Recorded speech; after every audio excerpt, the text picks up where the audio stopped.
तो ये ड्राइवर को मैं बोल ली, वो देखो वो सोने वाला है, क्योंकि मैं आगे बैठी थी ना तो वो दिख रहा था, तो इसलिए मैं उसको बोली वो आ रहा है देखो ऐसे, और वो आते ही ऐसे ही उसने टक्कर मार दी। कुणी सुट्ट्या संपवून घरी निघालं होतं, कुणी आपल्या माहेरी जात होतं, तर कुणीही कामासाठी प्रवास करत होतं। महाराष्ट्र राज्य परिवहन मंडळाच्या एसटी बसेसमध्ये प्रवास करणाऱ्या या प्रवाशांच्या ध्यानी मनी नसताना त्यांच्यावर एक मोठं संकट कोसळलं आणि थेट 7 जणांचा मृत्यू झाला। महाराष्ट्र गुजरात सीमेजवळ 2 एसटी बसेसचा अपघात कसा घडला आणि आता नातेवाईकांना मृतदेहांसाठी टाहो का फोडावा लागतोय, थरकाप उडवणारी ही घटना सविस्तर समजून घेऊ। 2 जून 2026 साधारणतः 4:30 वाजेची वेळ। सुरतच्या बारडोलीमध्ये असलेल्या उवा गावाजवळ 2 एसटी बसेसचा हा भीषण अपघात घडलाय। घडलं असं की एसटी महामंडळाची MH18 BZ 1258 ही बस सुरतहून धुळ्याकडे येत होती। समोर उभ्या असलेल्या अपघातग्रस्त ट्रकचा अंदाज न आल्यानं चालकानं अगदी जवळ गेल्यावर या ट्रकला चुकवण्याचा प्रयत्न केला आणि याच प्रयत्नात गाडी थेट दुभाजक ओलांडून विरुद्ध दिशेनं येणाऱ्या रस्त्याला गेली। तेव्हा MH20 BL 3360 ही जामनेरहून सुरतकडे येणारी एसटी बस या बसवर येऊन धडकली। दोन्ही बसेसची जोरदार धडक झाली। यामध्ये जामनेरहून सुरतकडे येणाऱ्या बसनं पेट घेतल्यानं परिस्थिती हाताबाहेर गेली आणि या घटनेत 5 ते 6 जणांचा होरपळून मृत्यू झाला।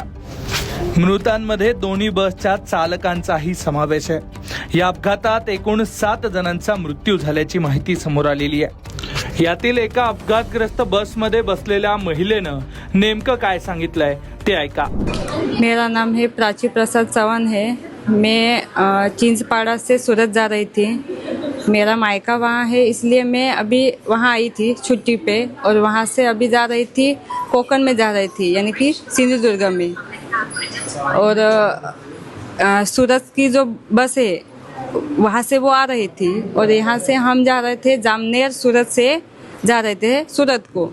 तो ये ड्राइवर को मैं बोल ली, वो देखो वो सोने वाला है, क्योंकि मैं आगे बैठी थी ना तो वो दिख रहा था, तो इसलिए मैं उसको बोली वो आ रहा है देखो ऐसे, और वो आते ही ऐसे ही उसने टक्कर मार दी और हमारी बस नीचे खाई में गिर गई।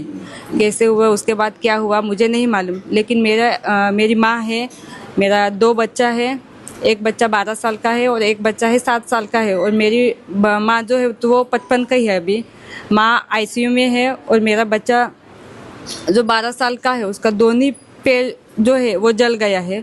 छोटे बच्चे का नाक पे लगा है और मेरा हाथ पे लग गया है, ऐसे हो गए हैं, लेकिन कैसे हुआ क्या मुझे नहीं मालूम। सोपान देव नामदेव साहब। क्या हुआ, कैसे एक्सीडेंट हुआ, कहाँ से कहाँ बस जा रही थी? वो सामने वाले बस डिवाइडर तोड़ के आए हमारी गाड़ी पे।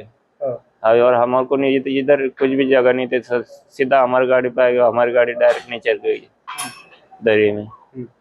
आप क्या करते हैं बस में? मैं कंडक्टर हूँ। कितने पैसेंजर थे बस में, कितने मुसाफिर थे? 35-36 पैसेंजर थे। 35-36? हाँ। और आप मतलब आप हम कहाँ चोट आई? हाँ, इधर सर को लगाए, हाथ को लगाए, ये बोट फ्रैक्चर है। और आपकी बस कहाँ से कहाँ जा रही थी? हाँ, आपकी बस कहाँ से कहाँ जा रही थी? जामनेर से सूरत जा रही थी।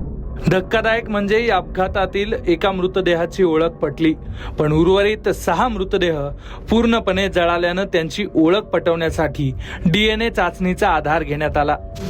5 प्रवाशांच्या नातेवाईकांनी बारडोलीमध्ये रुग्णालयात DNA नमुने दिलेत, त्यानुसार मृतांची ओळख पटवली जाणार आहे। पण एका महिलेच्या नातेवाईकांचा अद्याप शोध लागलेला नाहीये। पण एकूणच या DNA नमुन्यांची चाचणी केल्यानंतरच मृतदेहांची ओळख पटणार आहे आणि त्यानंतर ते मृतदेह नातेवाईकांकडे दिले जाणार आहे। त्यामुळे शवागाराबाहेर नातेवाईकांचा मोठा आक्रोश सुरू आहे। गुजरातमधील सुरत जिल्ह्यात झालेल्या अपघाताबद्दल पंतप्रधान नरेंद्र मोदी यांनी सुद्धा दुःख व्यक्त केलेलं आहे। या दुर्घटनेतील मृतांच्या कुटुंबियांप्रती त्यांनी आपल्या सहवेदना व्यक्त केल्या आहेत। तसंच जखमी व्यक्ती लवकरात लवकर बऱ्या व्हाव्यात अशी प्रार्थना सुद्धा त्यांनी केलेली आहे.